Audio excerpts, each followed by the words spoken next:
Hello guys, so for today's video, we're going to cook Royal Bibingka, special request by my husband since Father's Day ngayon.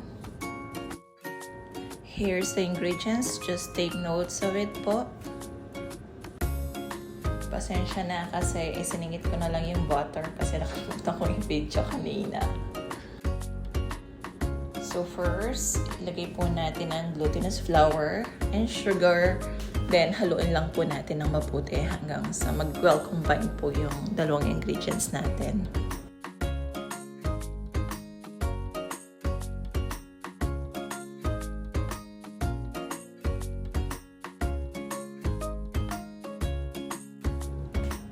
Then, ihalo na po natin ang gata ng niyog. I use Coco Mama kasi po ito yung mas malasa or pinakamalasa sa lahat ng ready-made na gata. Then I add evaporated milk and condensed milk. Then mix well na rin po until all ingredients are well mixed.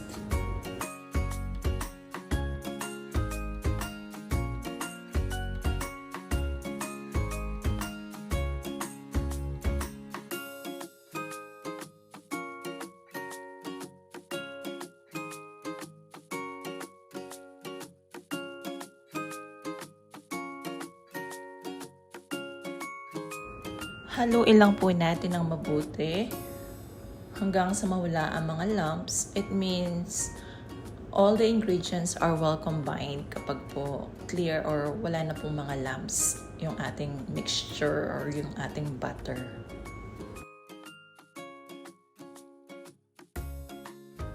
Now let's add 6 pieces eggs and haluin po natin ulit ng mabuti hanggang sa humalo or mag-blend po yung mga itlog na nilagay natin sa mixture natin.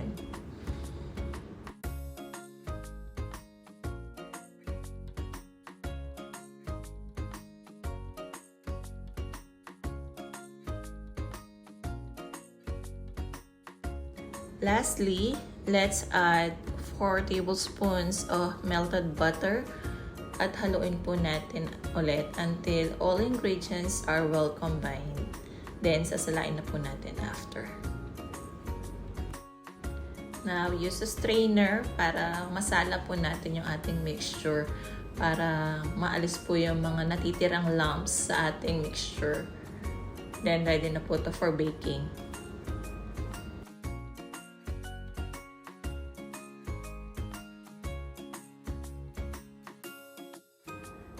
Before natin ilagay ang ating mixture sa lalagyan, make sure that na-brush po natin ng melted butter. Then, ilagay na po natin yung ating mixture and half lang po yung lalagay.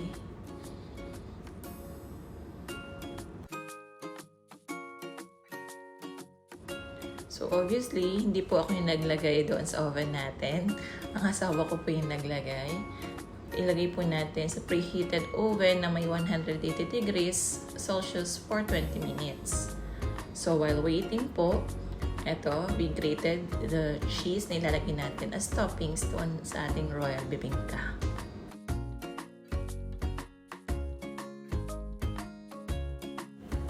After 20 to 25 minutes, let's add our melted butter po sa top ng ating Royal Bibingka. Ang ganda na po ng color niya, diba? Golden brown na siya. Don't get confused po dun sa minutes ng ating pagluluto. Hindi ko lang po siya na-edit ng maayos. Pasensya na.